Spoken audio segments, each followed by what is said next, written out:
Right then, I'm sitting here just outside Imperial War Museum in absolute gridlock traffic, so I thought I'd try and get this up, try and give you my thoughts while we're not moving. I thought the game started real good for United. First 15 minutes or so, and obviously the first minute, we've absolutely bombed forward. We've carved them open, we've created a chance, I think we got a couple of corners early doors, and we've actually started to look real nice and started a United-Liverpool game the way the game deserves to be started, in my opinion.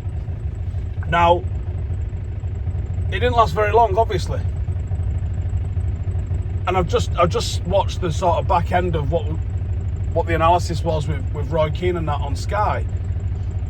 You see the XG, and you see the match stats, more possession for United, more shots for Liverpool, but 3 shots on target apiece. It was like 1.4 to like 1.78, something like that in terms of the expected goals.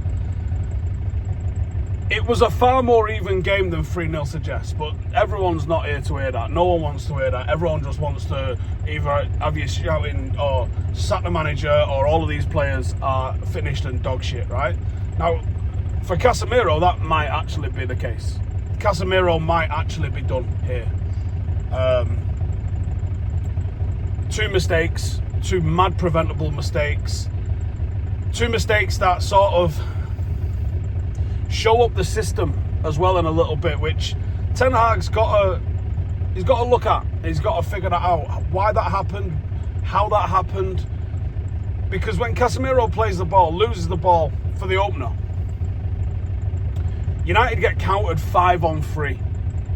That's just clearly not good enough. The number one defensive principle is that you remain +1. Now, obviously, we started that move with us in possession, and we quickly lost possession. But you've got to be able to transition into a point where you get enough men back. Now, with us building up in either a 3-1 or a 3-2, and teams starting to press with a 4 to prevent that, you've got to come up with some sort of a way of making sure you've got bodies behind the ball. Or what just happened. And now all of their goals, including the disallowed one, came from United not being able to fully play out from the back. And all 3 of their goals came from mistakes in possession. Casemiro had 2 and got hooked at half-time for it for Toby Collier. And then Mainu made one in the second half. They kicked the shit out of Mainu. Almost playing on his own in that midfield at times, though. And mistakes is what cost United the game here, because despite it was 3-0, and try and take your emotions out of this, because it clearly wasn't good enough. I'm not sitting here saying it was good enough, but it was a lot closer than people want to suggest it was. I thought that was a really ordinary Liverpool side. I've seen Liverpool absolutely pieces up at Old Trafford. That 5-0 was so much worse than actually the 7-0 or today. The 7-0 and today weren't even that bad in the grand scheme of things. Just Liverpool were clinical. Evidence by, I think they had 8 shots on target when they beat us 7-0. And they've had 3 shots on target today and beat us 3-0. We had 3 shots and didn't capitalise with them. When I look at this United side at the moment, I thought we looked relatively solid. I thought we was playing okay. I thought we defended okay. I thought okay, again, okay, not great, clearly. But I thought it was okay. And I thought we had moments where we moved the ball real nice and we got into the final third, and then when we got into the final third, that's when United looked miles off it. When I did the preview yesterday, I was looking at, I think this team looks okay, but the problem is I don't think it scores enough goals. Xerxes is not going to be a 30 goal a season guy for us. That's not what he's in the team for. And I'm not even sure he's fit. And he had 2 chances today. Marcus set him up for 2. And he finished neither of them. And he probably should have finished one of them. And now 2 chances isn't a lot. But fine margins, innit? When you look at the other end, the chances Liverpool got, convert them. And now they're going home 3-0 thinking they've absolutely fucking pieced us up, when it was a lot closer. A lot closer than certainly the scoreline suggests. Now, Rashford was poor. Garnacho was poor. Decision making from the pair of them was poor. Rashford probably just edges it because of the chances he created, but there were so many opportunities for him to get going and get into the box and be direct, and he just chose to either try and play make or do something else, or just end up losing the ball.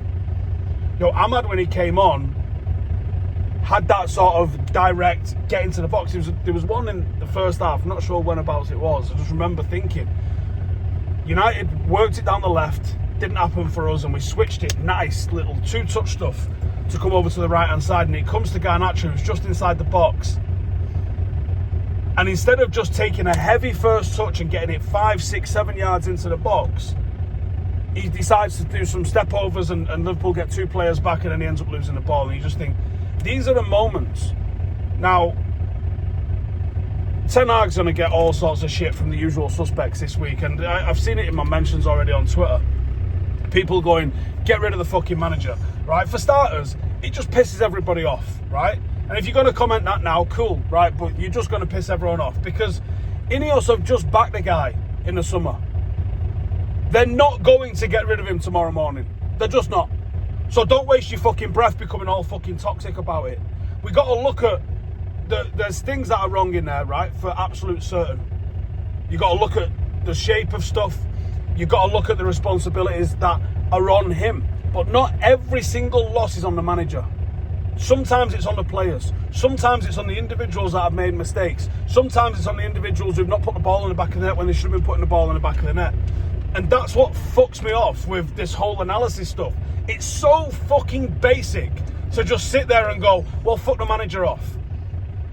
Not 2 fucking months ago, Ineos did a fucking root and branch evaluation of Manchester United and the manager, and came to the conclusion that he was the best guy for the job. 3 games into the season where it's not gone to plan and you're missing some players, admittedly not fucking loads of players, and there's probably some question marks over fitness. Do you honestly, genuinely think that they're going to fuck him off tomorrow? Well, what's the point in being fucking toxic about it then? And just fucking saying, oh, sack the fucking manager. If you want to, sack the manager, fine. Write it. Yeah, it's a fucking free country for most of you, wherever you live. But don't just say sack the manager, say sack him and replace him with.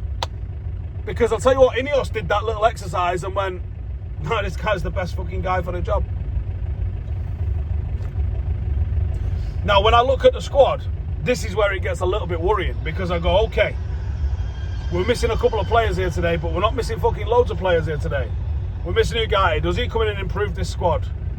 Yeah, I think he does, right? I think he does. Comes in and makes a difference, improves the squad, maybe improves the mistakes, probably improves the physicality in midfield, helps us win the ball back a little bit.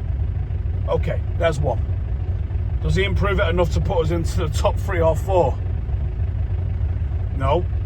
Does he improve it enough for us to start scoring 2-3 goals a week? No. Okay. Who else is coming in the squad? Højlund. All right. Does Højlund score more than Xerxes? I think he does, right? Not by 20, 25 goals a season, by the way. But I think he does. So, he scores a couple more goals. You then get Xerxes to come in as your impact player later on in the games. Okay. Does that improve us? A little bit, yeah. You got Luke Shaw to come in. Does Luke Shaw improve what we've got? Not really.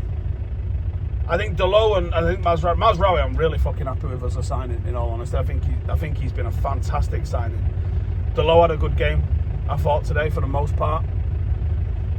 Kept a fucking difficult Salah quiet, and the only time Salah gets away from him, it wasn't really anything to fucking do with him either. It was another mistake when he's doing his job, holding the shape that he's meant to hold, which happens to be fucking way out the pitch. So you go, right, all right, whatever. Does Luke Shaw come in and enable us to just start fucking playing out? No. So you've got Ugarte who will come in and help. You've got Højlund who probably comes in and helps. From where we have performed so far this season, which I still think does look better, we're still not. It's half as many shots as we was having last season. So there's a little bit of a fucking bonus in there, isn't there? Somewhere. Doesn't feel like it, but it is. You go, okay, we get a little bit more of a fucking uplift here, but I don't see where the goals come from. I really don't see where the goals come from. And that to me is United's biggest problem. I think we're capable of keeping clean sheets because I think we're conceding less goals. If we stop the fucking mistakes, Liverpool do not score against us today. We give them all of their fucking goals. All of them. All 3 of the goals was a fucking nice little wrapped up gift with a fucking bow on the top of it. There you go, you scouse pricks. Have some of that. They don't score otherwise. They didn't carve us open once. Apart from mistakes we gave them. So, if we fix the goals, we might be okay. But I don't know where the goals come from. Give us your thoughts in the comments. See you in a bit.